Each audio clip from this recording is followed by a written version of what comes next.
Bom, como já abordado antes, o tema ele vai tratar sobre a aplicação de sensor de baixo custo em análise de concentração de CO2 no residencial Terras do Barão, que se localiza em Campinas, no estado de São Paulo. As palavras-chave usadas para esse trabalho se tratam sobre o uso e ocupação do solo, monitoramento ambiental e sensor eletrônico.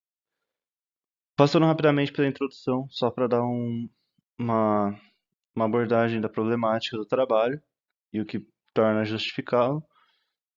Eu trato sobre a questão da crescente da concentração de CO2 após os anos de 1850, onde a relação da concentração de CO2 em detrimento da Revolução Industrial, com grandes trocas do solo para atividades agrícolas, é, transformação em áreas em ambientes urbanos, mineração, etc., acabou aumentando a relação de parte por milhão de concentração de CO2, passando de 280 em 1850, 1860, para nos anos 2000, aproximadamente 385 partes por milhão de concentração de CO2.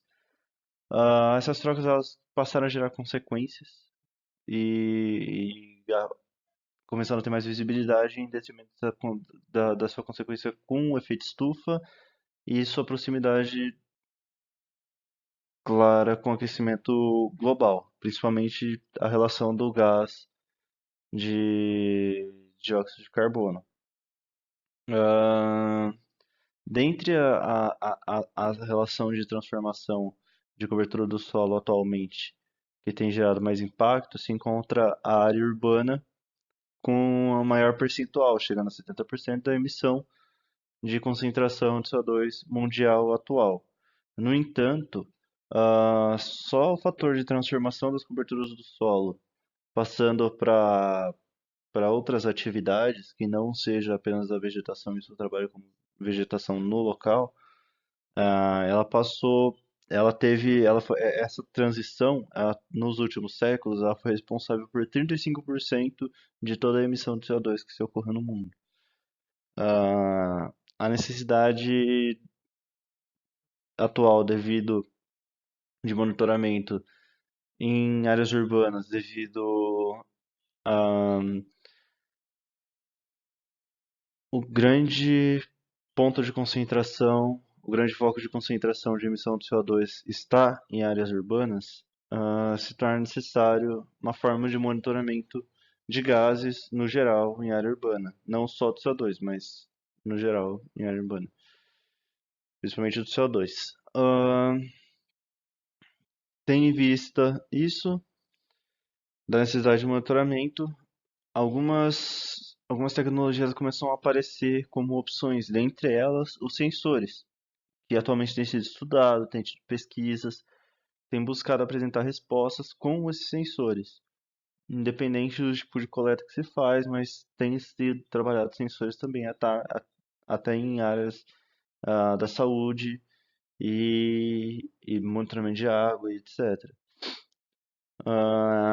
Esses sensores, eles têm, com o estudo com as pesquisas, eles têm sido barateados, também com a questão do uso, mas pesquisadores ainda têm estudado como aplicar os sensores de forma mais barata e que seja viável a sua aplicação, sendo assim justificando o trabalho, trazendo aonde eu trago a pesquisa, esse estudo para entender a aplicação de um sensor de baixo custo e ver como que ele vai se comportar em uma área. Sendo assim, o objetivo do trabalho seria aplicar e analisar o funcionamento do sensor de baixo custo de concentração de dióxido de carbono, CO2, para mensurar a contribuição de áreas verdes e influência de estradas próximas ao residencial Terras do Barão, em Campinas, São Paulo. Antes de entrar no método, eu queria falar um pouco sobre a caracterização da área, porque é importante.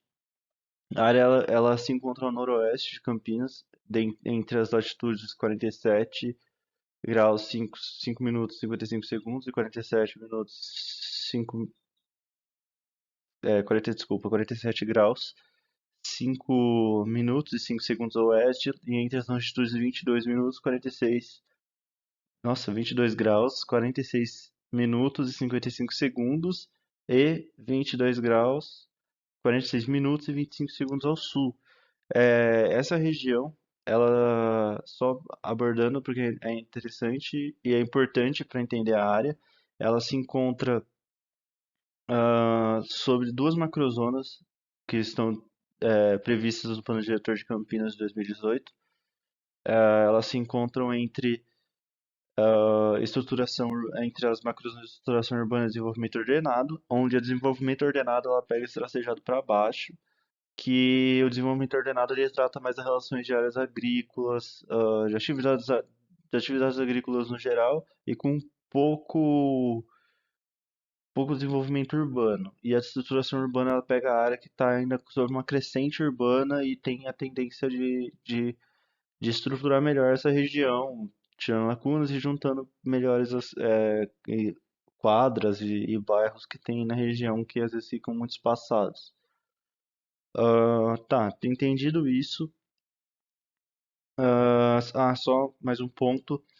Aqui se encontra a área de preservação permanente, onde será feita a coleta também, um parque, o residencial e uma área agrícola. Esses pontos eles são importantes para se entender como será o comportamento do sensor. O método de coleta ele foi executado no dia 18 de julho e teve dois tipos de coletas em horários diferentes. A coleta um das 10 horas da manhã às 11 horas da manhã e a coleta 2 das e a coleta 2 das 1h40 da tarde às 2h40 da tarde. Essas coletas elas foram feitas de modo que pegasse quando começasse a ter uma interação maior de calor e maior do sol na região e de tarde com mais próximo do horário mais quente do dia, para tentar reter coleta de forma que pudesse impactar a relação do CO2, talvez por uma questão de decomposição, alguma coisa que poderia gerar mais CO2 em alguma das áreas. Tá. Nessa área foram coletados 7 pontos. Então eu fui pegando pontos de forma que ia se tornando cada vez menor o número de vegetação e entrando cada vez mais dentro do residencial e ficando mais próximo da estrada da Rod que passa ao lado aqui. Ponto ele fica ao lado da BP, ponto 2 ele fica dentro. Esses pontos eles ficaram fora da região de Campinas, como traço o limite de Campinas aqui, e aqui é a Paulínia. Ah, Esse ponto, eles foram colocados fora devido ao acesso à área de preservação permanente. E por isso ficou do lado de fora. Opa, ele é um sensor comercial e o custo total dele foi de aproximadamente R$ 341,60, onde a sua montagem foi baseada com sensor, microprocessador, um armazenador de informação, um cartão de memória, uma bateria LiPo de 11 watts, 11.1 no caso, e é isso.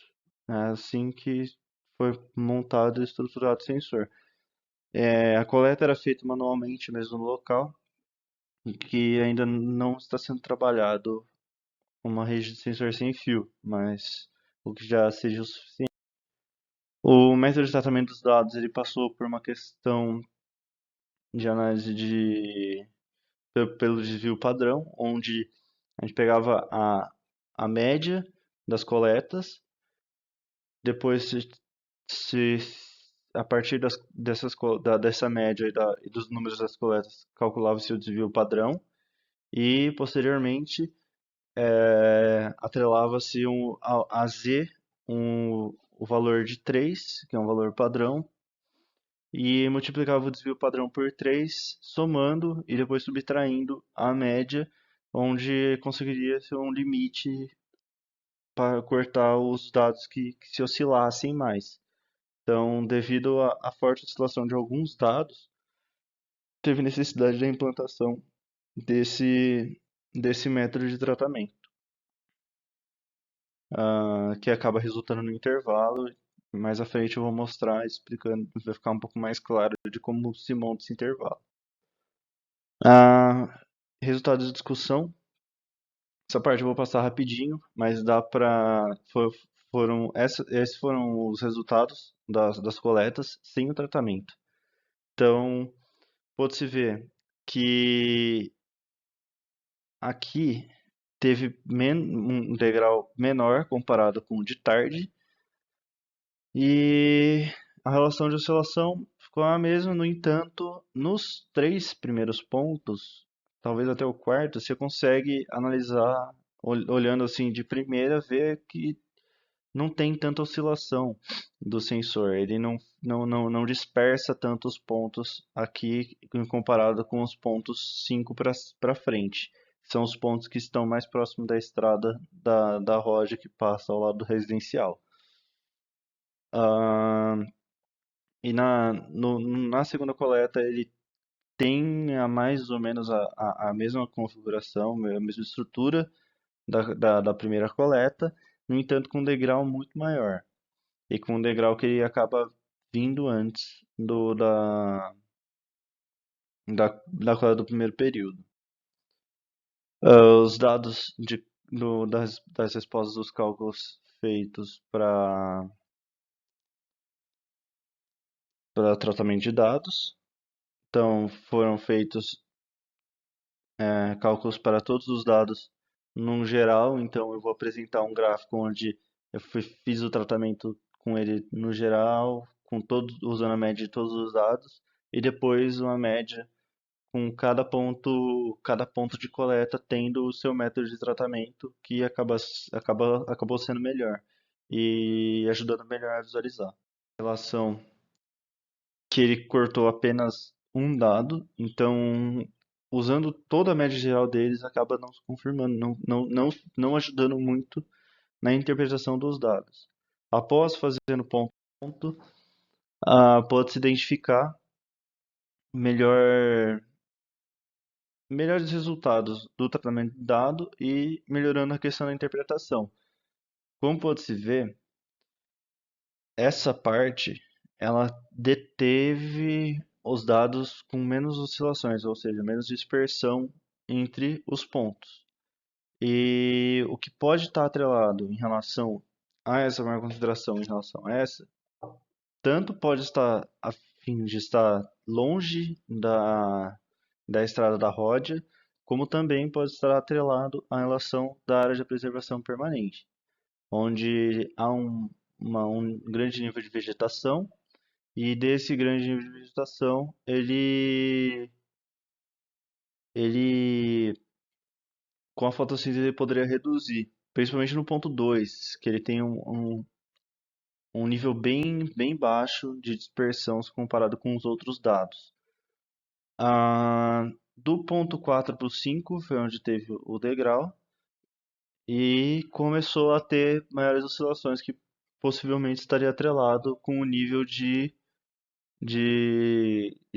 automóveis que passa próximo ali e tudo mais. Esse grande ponto que acabou se destacando e foi cortado poderia estar atrelado a passagem de algum caminhão ou algo assim.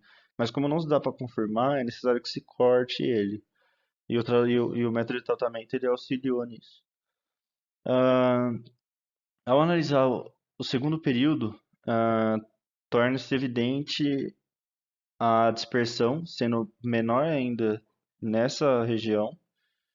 E quando se corta os dois pontos daqui, você continua tendo o ponto 2 e também, agora também o ponto 3 e 1, mas antes apenas era o ponto 2, né, com menor concentração, estando com menores concentrações nessas partes.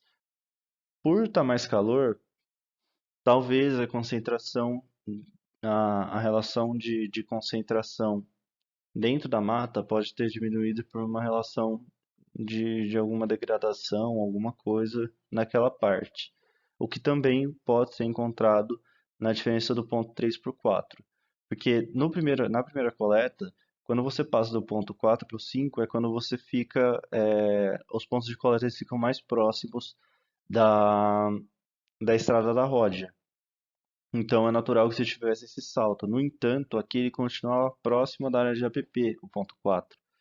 E esse ressalto, e nesse nível que se teve, pode estar atrelado à decomposição ou na, por se tratar, por ele não estar muito próximo da área de preservação permanente, mas ele está muito próximo da, da área agrícola.